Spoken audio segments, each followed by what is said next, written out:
नमस्कार and welcome to jack board वाला। मैं हूं आकाश सेन और आज इस वीडियो में हम लोग क्लास 12 जियोग्राफी का हर साल पूछा जाने वाला सवाल पर बात करने वाले हैं। चलिए हम लोग प्रश्न संख्या 1 के साथ प्रारंभ करते हैं, वो सभी प्रश्न पर जो एग्जाम में बहुत बार पूछा जाता है। तो प्रश्न संख्या 1 हम लोगों को बोला गया है कि विश्व में चाय के उत्पादन एवं वितरण का वर्णन करें। ठीक है, विश्व में चाय का जो उत्पादन होता है और वितरण जो है इसके बारे में हम लोगों को बताना है। कह रहा है कि चाय विशिष्ट रूप से मानसूनी पौधा है जिसकी बागानी कृषि की जाती है। यदि हम लोग चाय का बात करें तो ये एक मानसूनी पौधा है जिसकी बागानी खेती या बागवानी खेती की जाती है। ठीक है, इसके लिए उच्च तापमान जो है 20 डिग्री सेल्सियस से 30 डिग्री सेल्सियस की आवश्यकता होती है। यदि इसका उच्चतम तापमान का बात करें तो 20 डिग्री सेल्सियस से लेकर के 30 डिग्री सेल्सियस तक की इसकी आवश्यकता पड़ती है तापमान। औसत ताप का यदि बात करें तो 18 डिग्री सेल्सियस से कम रहने पर चाय के पौधे की वृद्धि रुक जाती है। और यदि तापमान का यदि बात करें तो 18 डिग्री सेल्सियस से यदि कम हो जाती है तो क्या होता है कि इसकी पौधे की वृद्धि रुक जाती है और चाय के पौधे के लिए अधिक मात्रा में पानी की आवश्यकता होती है। चाय का उत्पादन के लिए बात करें तो अधिक मात्रा में पानी की आवश्यकता होती है। इसके लिए 250 से 500 सेंटीमीटर वर्षा वाले क्षेत्र में उपज अच्छी होती है। यदि इसका अच्छी उपज का बात करें तो लगभग 250 से लेकर के 500 सेंटीमीटर वर्षा वाले क्षेत्र में इसकी उपज अच्छी होती है। कह रहे कि आर्द्रता युक्त मौसम में चाय की पत्तियां प्रचुर मात्रा में निकलती है। आर्द्रता युक्त मौसम में क्या होता है कि चाय की पत्तियां प्रचुर मात्रा में निकलती है, इसीलिए चाय के लिए वर्षा का मौसम उपयुक्त होता है और इसीलिए चाय के लिए जो है वर्षा का मौसम जो है सबसे उपयुक्त माना जाता है।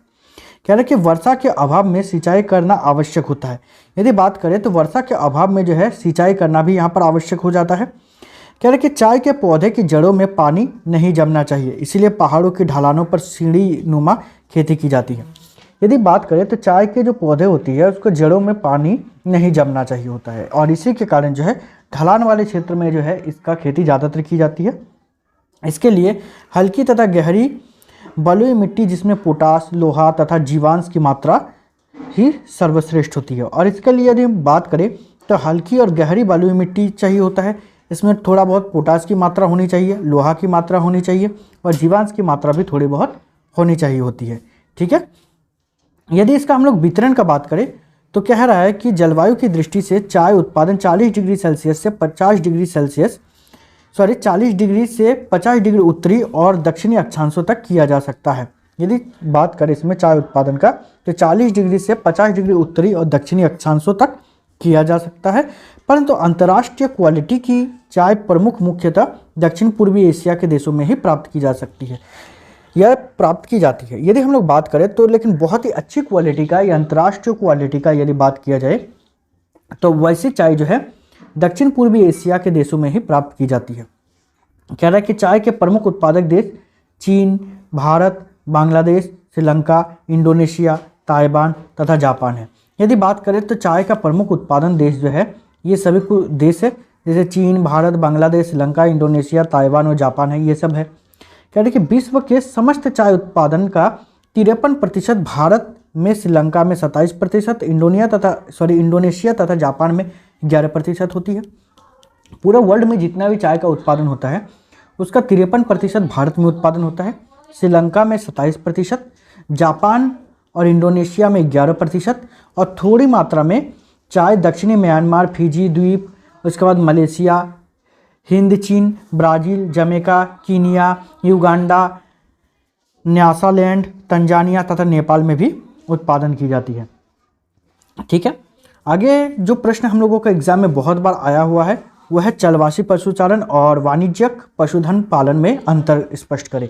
तो चलवासी पशुचारण और व्यावसायिक या व्यापारिक पशुधन पालन में अंतर। ठीक है, व्यापारिक को कभी कभार आप लोगों का वाणिज्यिक पशुधन पालन या वाणिज्यिक पशुधन पालन भी कहा जाता है। ठीक है, देखिए इसमें यदि अंतर बात करें तो पहले हम लोग बात करते हैं चलवासी पशुचारण में। तो चलवासी पशुचारण में कहा जा रहा है कि चलवासी पशुचारण पुराने दुनिया तक ही सीमित है। इसके मुख्य क्षेत्र सहारा, पूर्वी अफ्रीका तथा तटीय भाग, दक्षिणी पश्चिमी तथा मध्य एशिया, यूरेशिया में टुंड्रा तथा दक्षिण पश्चिमी अफ्रीका एवं मालासागी का पश्चिमी भाग है। परंतु यदि हम लोग व्यापारिक पशुपालन का यदि बात करें तो व्यापारिक पशुपालन मुख्यतः नई दुनिया में प्रचलित है, जैसे कि प्रेयरी, जिसको प्रेयरीज के नाम से भी कहीं कहीं जाना जाता है, मध्य अमेरिका का लागोस और दक्षिण अमेरिका का पंपास, और इसके बाद दक्षिण अफ्रीका का वेल्ड, उसके बाद ऑस्ट्रेलिया के डाउन्स और न्यूजीलैंड के घास स्थलों में जो है ज़्यादातर व्यापारिक पशुपालन किया जाता है। ठीक है। उसी तरह यदि हम लोग चलवासी पशुचारण का दूसरा अंतर में बात करें तो चलवासी पशुचारण चारे जल की खोज में एक स्थान से दूसरे स्थान घूमते रहते हैं, और व्यापारिक पशुधन पालन एक तथा निश्चित स्थान पर बाड़ों में किया जाता है और इसके चारों की व्यवस्था स्थानीय रूप से की जाती है। ठीक है, मतलब यहाँ पर घूमता नहीं है। ठीक है। आगे यदि बात करें तो यहाँ पर अंतर में हम लोगों को बताया जा रहा है कि पशु प्राकृतिक रूप से जन्म लेते हैं तथा बड़े होते ही और उनकी देखभाल नहीं की जाती है। लेकिन यदि हम लोग बात करें यहाँ पर व्यापारिक पशुपालक में या व्यापारिक पशुपालन में, तो पशुओं को वैज्ञानिक पद्धति के अनुसार पाला जाता है और उनकी विशेष देखभाल भी की जाती है। ठीक है। उसी प्रकार यदि चलवासी पशुचारण में देखें तो चलवासी पशुपालक एक समय पर विभिन्न प्रकार के पशु रखते हैं, और व्यापारिक पशुपालक में क्या होता है, उसी विशेष पशु को पालते हैं जिसके लिए क्षेत्र अति अनुकूल होता है। ठीक है। देखिए आगे प्रश्न पर यदि बात करें तो ये भी हम लोगों का एग्जाम में बहुत बार पूछा गया है। ठीक है। जो है हम लोगों का पनामा नहर मार्ग का वर्णन करें या पनामा नहर पर एक टिप्पणी करें। ठीक है। तो यदि हम लोग इसका बात करें तो यहाँ पर हम लोगों को बताया जा रहा है कि ये अटलांटिक महासागर तथा प्रशांत महासागर को जोड़ती है। यदि बात करें तो ये अटलांटिक महासागर और प्रशांत महासागर दोनों को जोड़ने का कार्य करती है। ये 72 किलोमीटर लंबा नहर है। यदि पनामा नहर का बात करें तो ये 72 किलोमीटर लंबा नहर है। इस नहर में जलबंधक, जिसको लॉक कहा जाता है, तंत्र है। ठीक है। इस नहर का निर्माण संयुक्त राज्य अमेरिका सरकार ने कराया। इस नहर का निर्माण किसने करवाया था? संयुक्त राज्य अमेरिका सरकार ने। इस शहर में ने न्यूयॉर्क और सैन फ्रांसिस्को के मध्य की जलीय दूरी को बहुत कम कर दिया है। ठीक है। साथ ही साथ कह रहा है हम लोगों को कि दक्षिण अमेरिका की अर्थव्यवस्था में इसकी महत्वपूर्ण भूमिका है। उसी के साथ साथ और एक प्रश्न जो है, जो तरह तरह मतलब अलग अलग प्रश्न करके आता है एग्जाम में, जैसे कि देखिए यहाँ पर हम लोग प्रश्न पर बात करें तो किसी टाइम जो है कुछ इस प्रकार से आता है, अंतर्राष्ट्रीय व्यापार से देश कैसे लाभ प्राप्त कर रहते हैं। दूसरा, अंतर्राष्ट्रीय व्यापार किसी राष्ट्र के आर्थिक विकास का मापदंड होता है, व्याख्या करें। उसके बाद अंतर्राष्ट्रीय व्यापार आयातक तथा निर्यातक दोनों के लिए लाभदायक होता है, कारण बताइए। तो ये 3 टाइप से जो है प्रश्न बनता है इसके लिए। ठीक है। लेकिन आंसर जो है इसका एक ही होगा। अब कैसे? तो देखिए इसका यदि आंसर पर बात करें तो हम लोगों को यहाँ पर बताया जा रहा है कि अंतर्राष्ट्रीय व्यापार विश्व के अन्य देशों के साथ वस्तुओं और सेवाओं का आदान प्रदान है। यदि अंतर्राष्ट्रीय व्यापार का यदि बात करें तो विश्व के अन्य देशों के साथ वस्तुओं और सेवाओं का आदान प्रदान है। यहाँ पर हम लोगों को बताया जा रहा है कि अंतर्राष्ट्रीय व्यापार से देशों को निम्न लाभ पहुँचती है। अब किस प्रकार से लाभ पहुँचती है? तो क्या राष्ट्र उन वस्तुओं का आयात कर सकते हैं जिनका उनके यहाँ उत्पादन नहीं होता तथा सस्ते मूल्य पर खरीद सकते हैं। ठीक है। सिंपल सी बात है कि जहाँ सस्ता मिलेगा वहाँ पर सामानों को खरीदेगा। तो इस प्रकार से आयात होता है, या तो फिर हम लोग दूसरे देश को निर्यात करते हैं यदि वहाँ पर हम लोगों को महंगा मतलब उसका कीमत यदि ज़्यादा मिलेगा तो। ठीक है। देश अपने यहाँ अतिरिक्त उत्पादन को उचित मूल्य पर अन्य देशों को बेच सकते हैं, जिससे राष्ट्रीय आय में वृद्धि होती है। सिंपल सी बात है, हमारे देश में यदि कुछ अधिक उत्पादन होता है और हमको कोई दूसरा देश जो है उसके लिए अच्छी कीमत दे रही है तो हम उसको वहाँ पर बेच सकते हैं, जिससे हम लोगों का राष्ट्रीय आय में क्या होती है? वृद्धि होती है।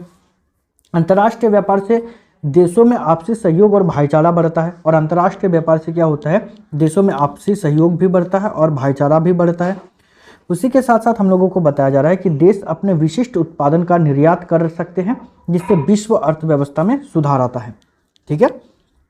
आगे हम लोगों को कह रहा है कि अंतर्राष्ट्रीय व्यापार सिद्धांतों और वस्तुओं के स्थानांतरण के सिद्धांत पर निर्भर करता है, जिससे व्यापार करने वाले देशों को लाभ भी पहुंचता है।